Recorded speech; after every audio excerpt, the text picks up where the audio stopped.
लाख करोड़ प्रकाश वर्ष होना चाहिए। अवलोकन योग्य ब्रह्मांड के आकार को मापना भी संभव है, जिसका व्यास आज के दिन लगभग 93 अरब प्रकाश वर्ष है और हमारी बातों के बीच यानी इस क्षण वो लगातार बढ़ता जा रहा है।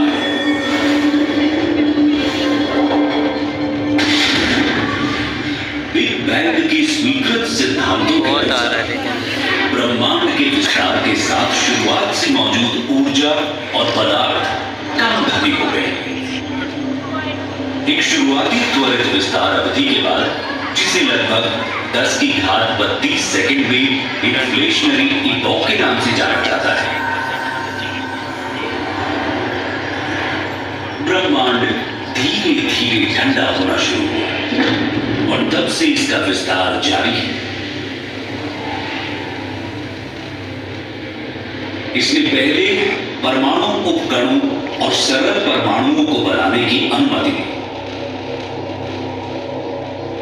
गुरुत्वाकर्षण के प्रभाव में डार्क मैटर धीरे धीरे इकट्ठा होकर फिलामेंट्स और रिक्त स्थान की फोम जैसी संरचना बनाता है, जिससे हाइड्रोजन और हीलियम के विशाल बादल बनते हैं। ये तत्व उन जगहों में चले गए जहां डार्क मैटर सबसे अधिक घना था। इस तरह पहली आकाशगंगाएं, सितारे और ब्रह्मांड में मौजूद हर चीज का निर्माण हुआ।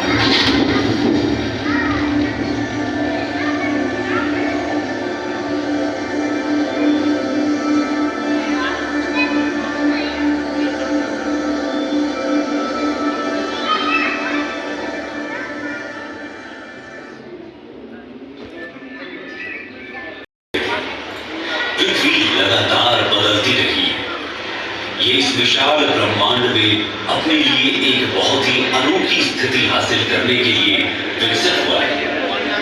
इसकी विशिष्टता इसी तथ्य में है कि जहां तक हम जानते हैं, ये एकमात्र ऐसा ग्रह है जिसमें जीवन शामिल है। ये अपने सबसे दुर्गम इलाकों में भी जीवन का पोषण करता है।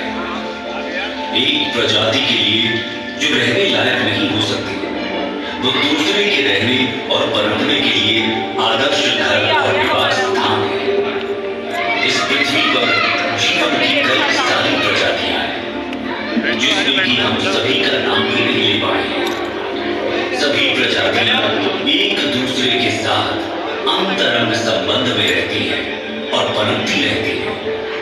हर एक अपने अस्तित्व और प्रसार के लिए दूसरे पर निर्भर रहती है। अरबों वर्षों में हमारी पृथ्वी विस्तार करते रहने वाले ब्रह्मांड में लड़खड़ाते हुए उस पर संपूर्ण जीवन के लिए एक जीवंत अंतरिक्ष यान बन गई। इस अंतरिक्ष यान के 2/3 हिस्से पानी में ढके हुए थे और इसी ने इस ग्रह को उसका नीला रंग दिया। यहाँ पर जीवन के प्रथम रूप दिखाई दिए। समुद्र के सबसे गहरे बिंदुओं से जीवन भूमि और सबसे ऊंचे पहाड़ों की ओर चला गया। पृथ्वी की गहराई में इसकी गर्म मैटल और फिर बाहरी और आंतरिक कोश थे। वहां का तापमान लगभग 5400 डिग्री सेल्सियस होने का अनुमान है, जो सूर्य की सतह के तापमान के लगभग बराबर है। ऐसा माना जाता है कि पृथ्वी का आंतरिक कोर धीरे धीरे बढ़ रहा है, क्योंकि आंतरिक कोर की सीमा पर तरल बाहरी कोर पृथ्वी के आंतरिक भाग के क्रमिक शीतलन के कारण प्रति अरब वर्ष लगभग 100 डिग्री सेल्सियस पर ठंडा और ठोस हो जाता है। पृथ्वी के आंतरिक और बाहरी कोर में निर्मित कन्वेक्शन करंट्स, अर्थात हमारे ग्रह की चुंबकीय फील्ड्स का निर्माण करते हैं। ये हमारे ग्रह के चारों ओर के चुंबकीय क्षेत्र ही है, जो हानिकारक विद्युत चुंबकीय विकिरण को हम पर हमला करने से रोकती है। कल्पना कीजिए यदि मात्र एक दिन के लिए भी ये मैग्नेटिक फील्ड्स न होती तो सारा का सारा जीवन नष्ट हो गया होता।